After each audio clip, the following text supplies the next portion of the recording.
Allahu Akbar, Allahu Akbar.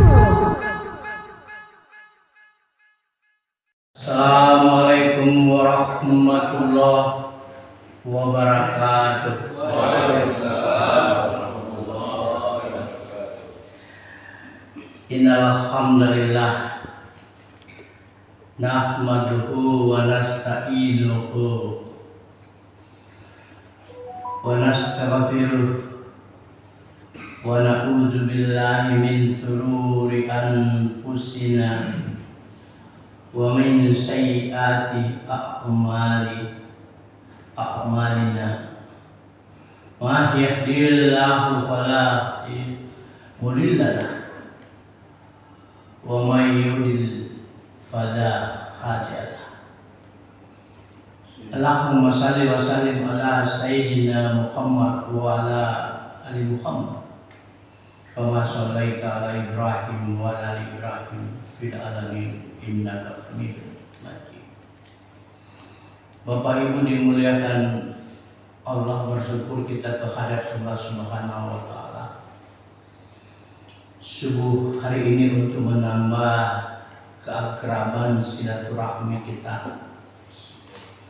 Kita sharing-sharing pendapat, sedang saya diberi waktu sekali dalam sebulan untuk bersama dengan Bapak menyampaikan materi atau disebut kajian. Kalau materi sesuatu yang diceramahkan, kalau kajian sesuatu yang disempurnakan. Artinya apa yang disampaikan itu belum selesai. Dan oleh karena itu saya mau bertindak selaku moderator saja. Jadi kita buka forum tanya jawab terhadap hal-hal yang perlu kita dalami atau diskusikan. Bapak Ibu dimuliakan Allah, judul yang dipilih adalah sempurna. Sempurna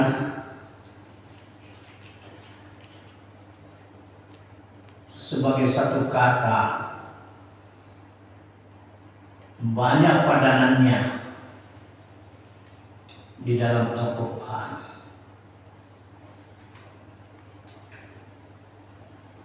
Lapas-lapas yang mengarah kepada sempurna.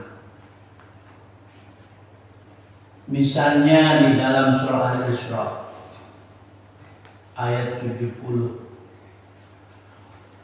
Walaqad karamna bani Adam wa hamalnahum fil barri wal bahri warzaqnahum minat thayyibat wa faddalnahum ala katsirin mimman khalaqna tafdila.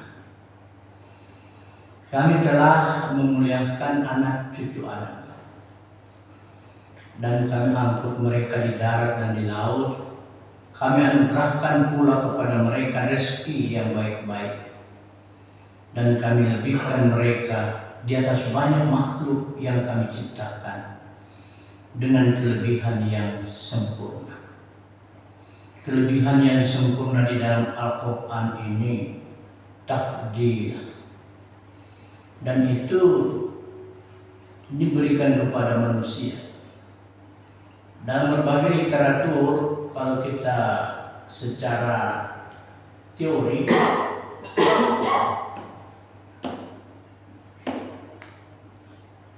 kelebihan biasanya itu tidak sempurna, tetapi ini takdir, kelebihan yang sempurna. Yang kedua kita temukan di At-Tin, laqad khalaqnal insana fi ahsani taqwim. Sungguh kami benar-benar telah menciptakan manusia dalam bentuk yang sebaik-baiknya. Bentuk yang sebaik-baiknya itu lalu kemudian dijelaskan beberapa ayat dan menantang bahwa coba mencari adakah hal-hal yang tidak cocok, yang tidak sesuai dengan penciptaan manusia? Sebaik-baiknya kelebihan adalah oleh mufassir menyebutkannya sebagai sempurna.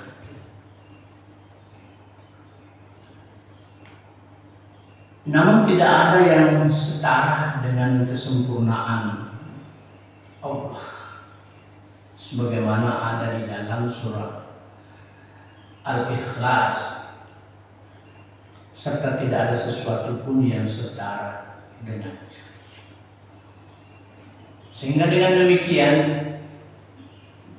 kita mendapatkan kesempurnaan itu dari Allah. Dan ada hal yang menarik untuk kita diskusikan mengenai sempurna ini. Bahwa sempurna itu adalah beban.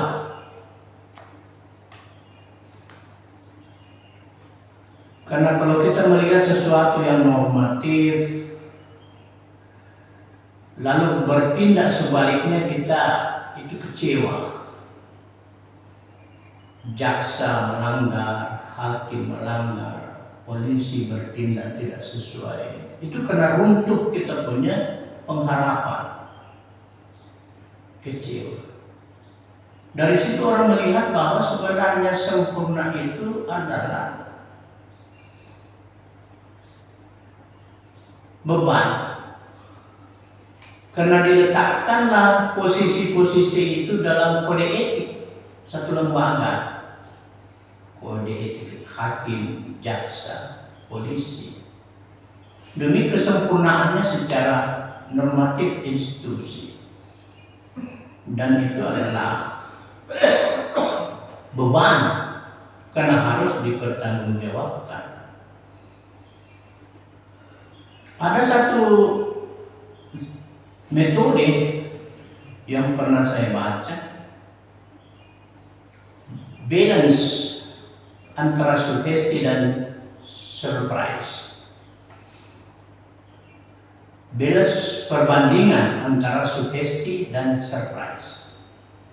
Kalau sugestinya rendah, maka surprise-nya akan tinggi.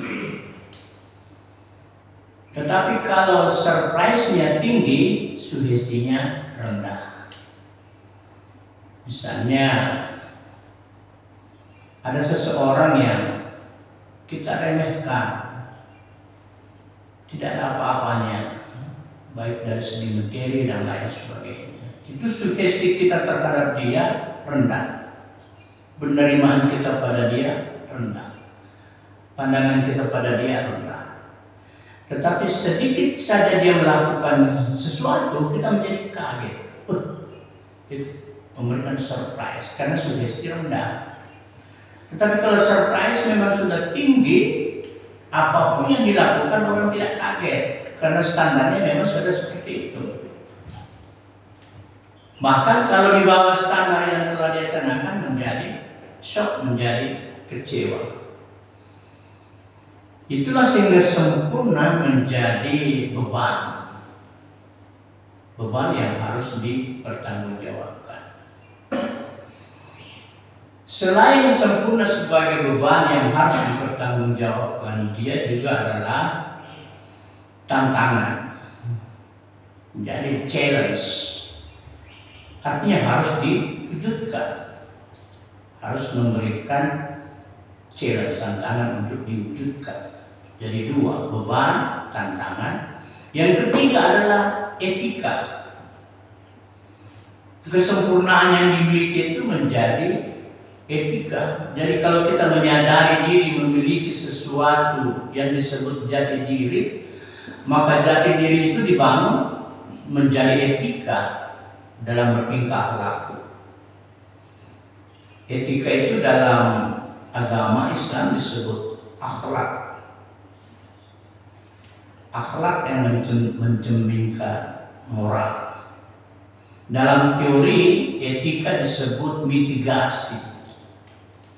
Biasa kita mendengar mitigasi bencana, cara menangani bencana. Karena orang melihat etika adalah resolusi konflik antara tujuan dan cara mencapainya. Jadi orang menyebutnya mitigasi bencana. Karena bencana hanya bisa ditangani menurut etika penanganan bencana itu. Kalau bencananya kebakaran nggak cocok dengan dilakukan dengan penanganan banjir. Selalu ada mitigasi bencana, cara meneganinya. Karena etika adalah resolusi konflik antara tujuan dan cara mencapainya. Yang dengan demikian secara literatur selalu disebutkan antara etika dengan tujuan tidak bisa dipisahkan. Itulah biasa terjadi ada semacam shock culture. Kita kaget pada suatu tempat yang tujuannya baik, tetapi etikanya jelek. Kayaknya tidak cocok ini. Tujuannya hanya omongan belaka, tidak cocok. Maka kita menarik diri dalam institusi yang demikian, karena kita berada di dalam lingkungan yang orang mengatakan makan hati. Jadi dia menjadi etika, menjadi tanggung jawab, tujuan dan menjadi beban. Jamaah subuh yang dimuliakan Allah, ada yang menarik yang kita akan bahas di sini selanjutnya. Dalam bahasa Al-Quran ada dua hal yang berbeda mengenai sempurna. Tetapi di dalam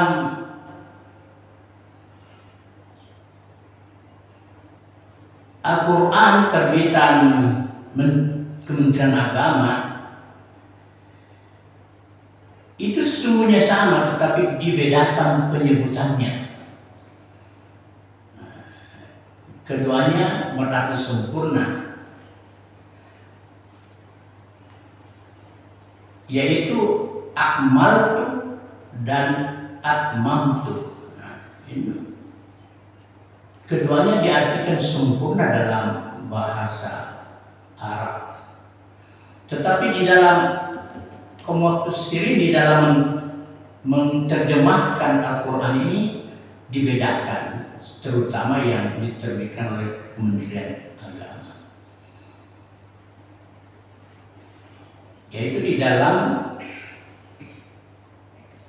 surah mengenai pada hari ini telah aku sempurnakan agamamu untukmu, telah aku cukupkan nikmatku bagimu, dan telah aku ridha Islam sebagai agama. Di situ diartikan bahwa al-yauma akmaltu, itu sempurna. Lakum dinukum wa atmamtu, itu juga sempurna. Alaikum nikmatihi, itu juga sempurna. Tetapi di dalam ayat ini diartikan sebagai, satunya diartikan sempurna dan satunya diartikan cukup. Sehingga dengan demikian cukup juga masuk di dalam salah satu unsur sempurna. Pada hari ini telah aku sempurnakan agamamu untukmu, telah aku cukupkan nikmatku bagimu, dan telah aku ridha Islam sebagai agama. Bahwa Allah telah menyempurnakan agama Islam dan telah mencukupkan nikmatnya, serta telah ridha agama Islam menjadi agama umat manusia. Bapak Ibu dimuliakan Allah, setelah ayat ini dibacakan oleh Nabi, maka Umar menangis. Lalu bertanya, Nabi bertanya, apa yang menyebabkan engkau menangis, Umar? Umar menjawab, sesuatu yang sudah sempurna tidak ada yang ditunggu lagi kecuali kurangnya. Sesuatu yang sudah sempurna tidak ada yang ditunggu lagi kecuali kurangnya. Rasulullah membenarkan ucapan Umar ini. Ayat ini tafsirnya diriwayatkan Ibnu Jabir dan Harun bin Antara. Ini Al-Maidah ayat 3. Inilah yang kita diskusikan, Bapak Ibu. Diriwayatkan bahwa ayat ini turun di Arafah tanggal 9 Zulhijjah 10 Hijriah, hari Jumat sesudah Asar. Sejarah telah mencatat bahwa 81 hari sesudah turunnya ayat ini, Nabi Muhammad SAW pun wafat setelah menunaikan sholatnya selama kurang lebih 23 tahun. Ustaz Dimas Mariono mengungkapkan ketika ada takziah di Kaliurang bahwa faktor itulah yang menyebabkan Umar menangis, karena dia berpendapat bahwa tidak lama lagi Rasulullah akan meninggalkan kita, karena tanda-tandanya sudah ada. Risalah yang sampaikan sudah selesai, sudah sempurna. Sehingga ketika malam takziah di Kaliurang itu, Dimas Mariono menyebutkan bahwa tidak lama lagi, itu tanda-tanda tidak lama lagi Rasulullah akan wafat. Dan benar, 81 hari Rasulullah wafat. Karena Islam semuanya sudah sempurna. Ada sebenarnya hal yang pada malam itu saya tunggu-tunggu untuk diungkapkan oleh beliau. Yang pertama, apakah kesempurnaan itu berarti pula kenabian telah berakhir? Karena sering kita ditanya, yang mana dalilnya bahwa Muhammad itu nabi yang terakhir? Dan apakah itu kesempurnaan Islam agama yang terakhir? Ini yang perlu kita diskusikan, dan kalau perlu kita mendatangkan orang. Dan yang ketiga adalah bagaimana kita menginterpretasikan kesempurnaan itu dengan pernyataan Umar bin Khattab, sesuatu yang sudah sempurna tidak ada yang ditunggu kecuali kurangnya.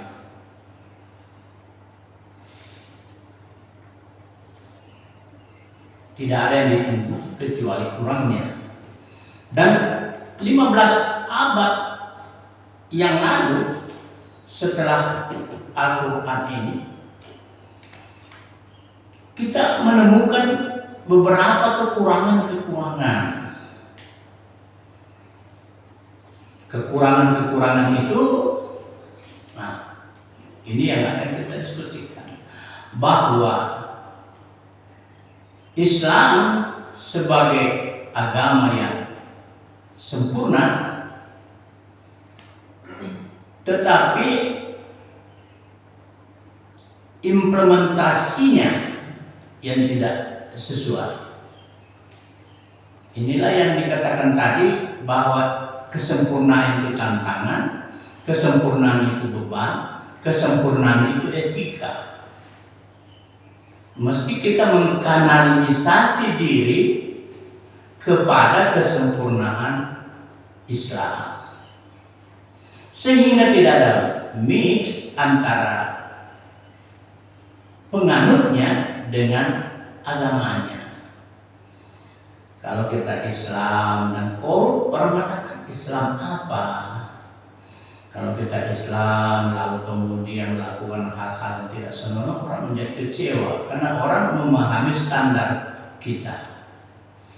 Kaum mufassir menandaskan bahwa Islam adalah agama yang sempurna dan mencukupkan nikmat-nikmat manusia, sempurna untuk kehidupan dunia wal akhirat. Hanya saja kesempurnaan ini belum dirinci bagian-bagiannya. Itu tantangannya.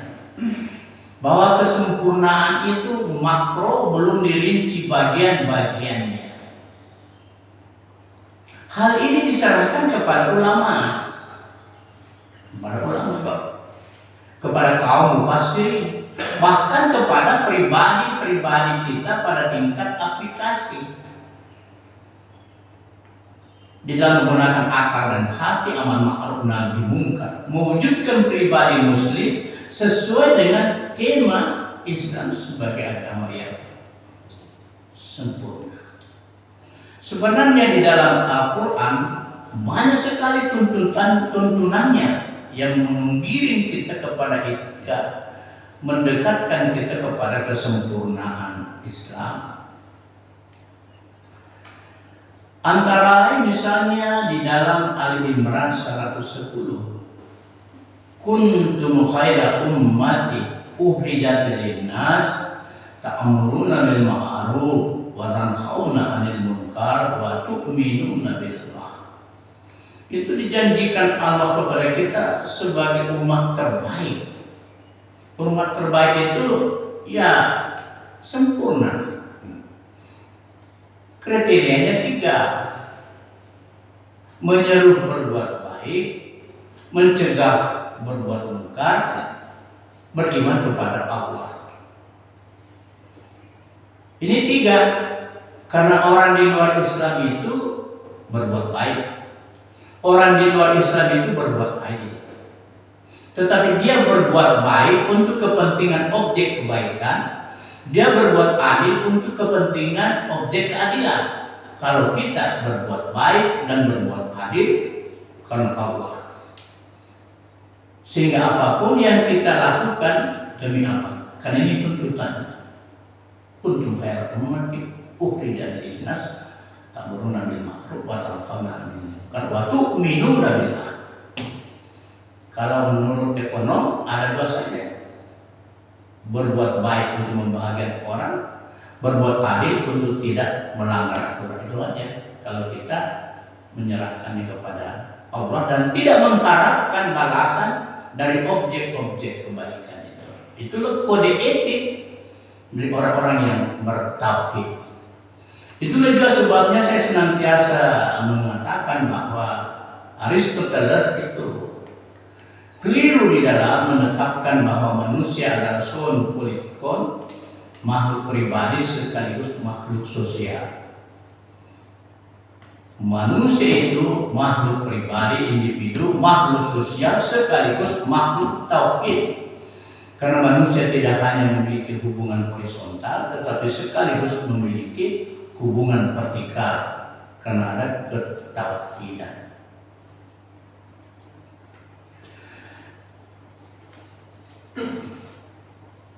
Itu satu aturannya. Lalu kemudian yang kedua, beriman secara kafah, mengimami Islam secara menyeluruh, secara total.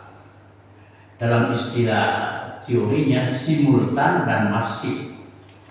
Kenapa simultan dan masif? Ananda biasa membacakan hadis. Di zaman Rasul ada anak muda yang mau masuk Islam, lalu kemudian bertemu Rasul, dan ketika itu Rasul didampingi banyak sahabat bahwa dia mau masuk Islam, tetapi izinkan saya tetap bersinah. Waktu itu para sahabat murka karena dia mau masuk Islam dan tetap mau bersinah.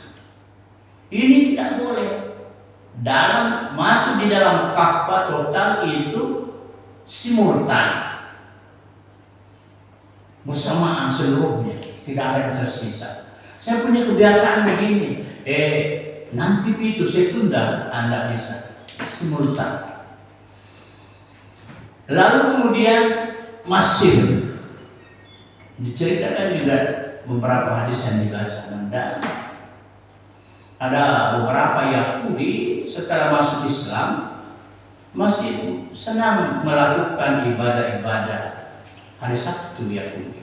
Nggak boleh, sehingga total simultan masjid Ka'bah. Nah, itu antara lain kalau kita ingin mendapatkan langkah-langkah bagaimana mencapai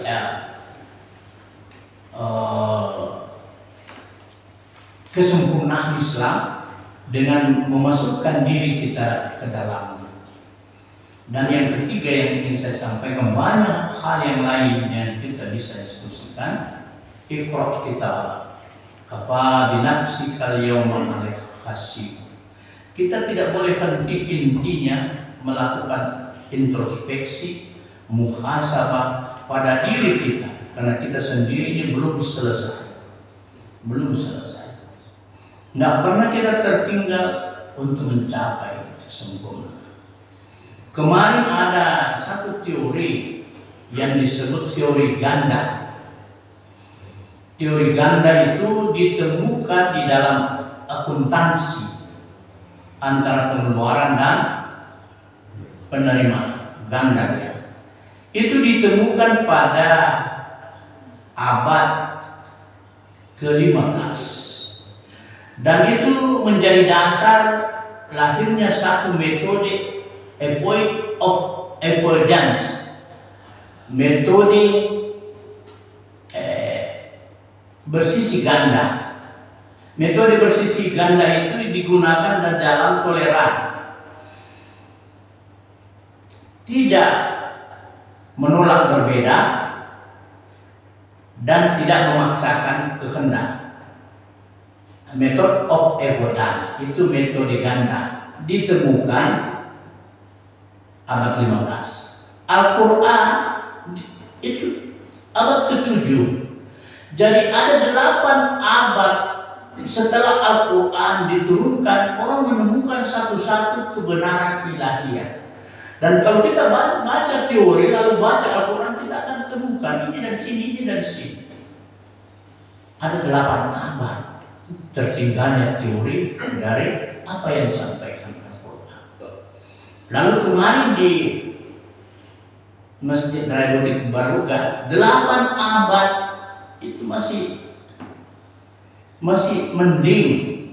Ada orang nanti meninggal baru memiliki kesadaran ilahiyah.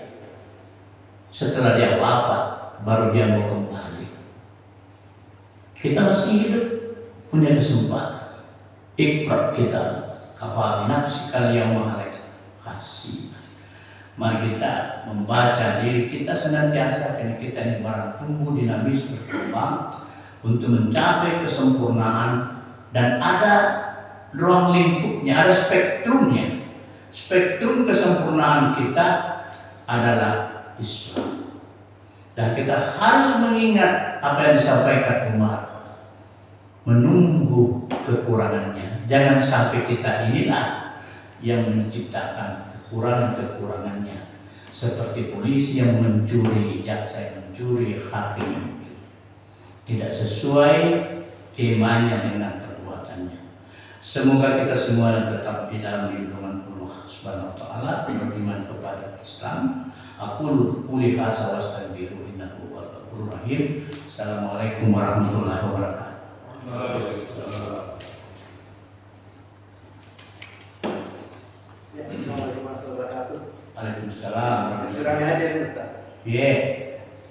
Jadi masalah tentang kesempurnaan itu kita paham barangkali dalam sejarah. Kita melihat bahwa kalau kita melihat dalam proses awal pengenalan Islam oleh Rasulullah pada masyarakat, itu kita melihat bahwa berawal dari bulan salib itu. Bulan sabit itu kemudian dia akan bertumbuh dan akan semakin besar dan mencapai kesempurnaannya di bulan purnama itu sendiri. Nah setelah Rasulullah itu kemudian bulan itu berjalan kembali untuk kecil. Sehingga jadi Rasulullah menampilkan satu kesempurnaan di dalam metodologi Quran itu sendiri. Kemudian di dalam materi Quran itu sendiri itu sudah tersempurnakan pada saat Rasulullah itu. Kemudian itu berjalan ke bawah gitu. Setelah proses di Khalifah selanjutnya itu mulai dari Abu Bakar, Umar dan seterusnya itu perkembangan Islam ke bawah gitu. Jadi dari secara kemasyarakatan. Nah itu jadi Rasulullah memberikan satu contoh buat kita untuk menapaki kesempurnaan secara pribadi ataupun nanti kemasyarakatan. Tapi sampai sekarang ini secara pribadi mungkin ada yang mencapai seperti itu. Tapi dalam kemasyarakatan seperti yang dibantu masyarakat yang pernah dicontohkan oleh Rasulullah itu tidak pernah terbentuk sampai saat ini. Nah itulah jadi proses itu sementara akan tetap berlangsung terus menerus. Jadi Rasulullah sebenarnya hanya memberikan satu contoh untuk itu. Nah kita secara pribadi lah berjalan pada saat itu mulai dari menyesuaikan diri dalam penyempurnaan kita punya keimanan itu sendiri. Sehingga proses ini akan terus berlangsung memang. Makasih. Ya, ada yang bisa menanggapi. Yang jelasnya bahwa secara pribadi itu kita menselaraskan diri dengan agama kita. Dengan itu tadi, senantiasa introspeksi, muhasabah, baik akhlak, akidah, dan sebagainya. Nah berhenti kita sampai kita ada di balik tanah, tidak pernah selesai. Yang kedua adalah bahwa sejak zaman Rasul hingga kini setiap masa ada tantangannya. Kita juga pada saat ini dihadapi dengan tantangan-tantangan kompleksitas.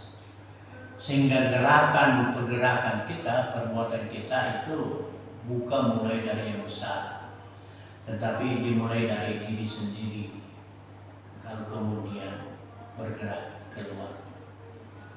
Karena terlalu besar bebannya kalau bergerak keluar yang besar, dan ada institusi atau lembaga yang menangani hal-hal yang demikian.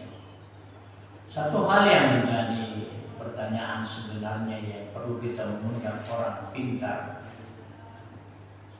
ahli tafsir. Saya kalau mengenai Umar bilang,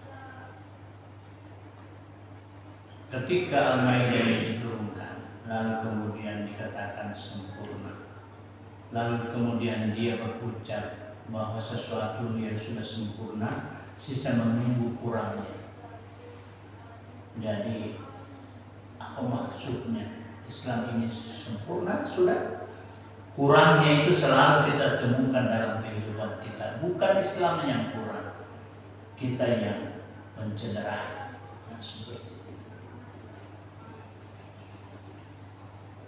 Barangkali ada berobat ya? Ya. Nah itu ada di Disempurnakan. dia Itu disempurnakan. itu anu ya, cari pasangannya.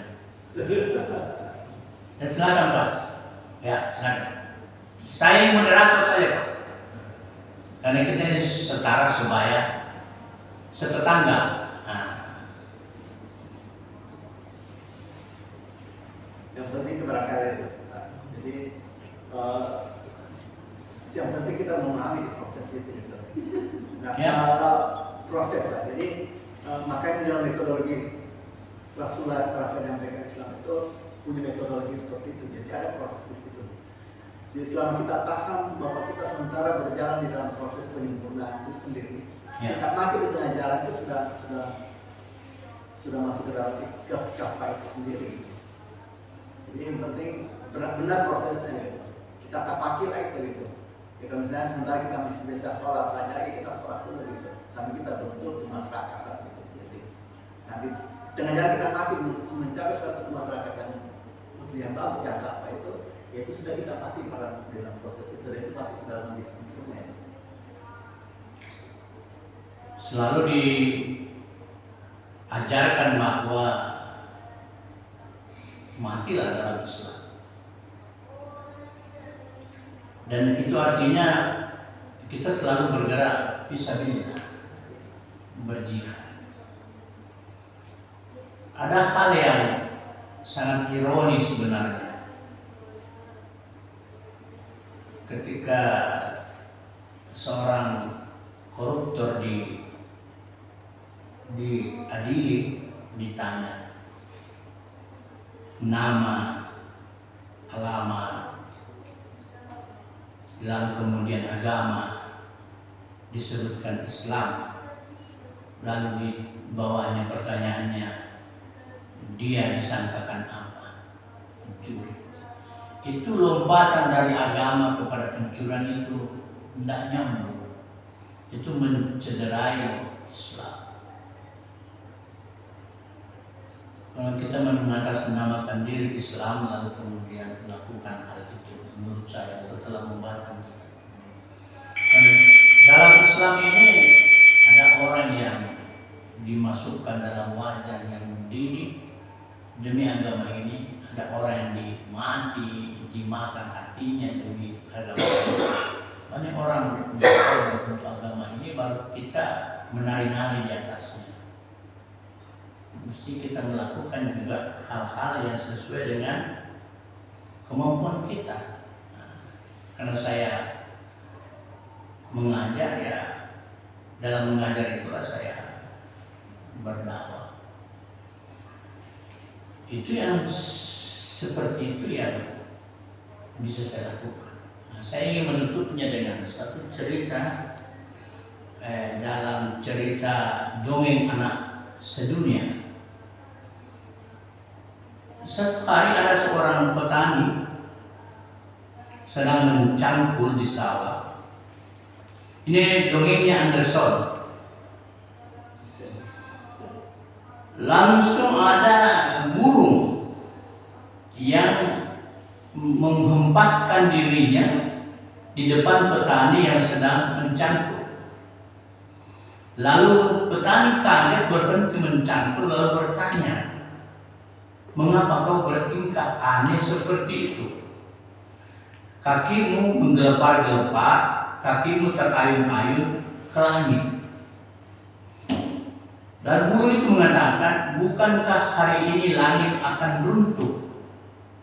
Lalu petani balik bertanya, "Kalau memang hari ini langit akan runtuh, apakah kau merasa bisa menahannya dengan kedua kakimu yang kecil?" Lalu burung mengatakan, "Bukankah kita harus melakukan apa saja yang bisa kita lakukan?" Jadi optimisme burung itu patut kita tiru, termasuk ingin menada langit yang akan berbuat. Saya kira begitu. Assalamualaikum warahmatullahi wabarakatuh. Waalaikumsalam.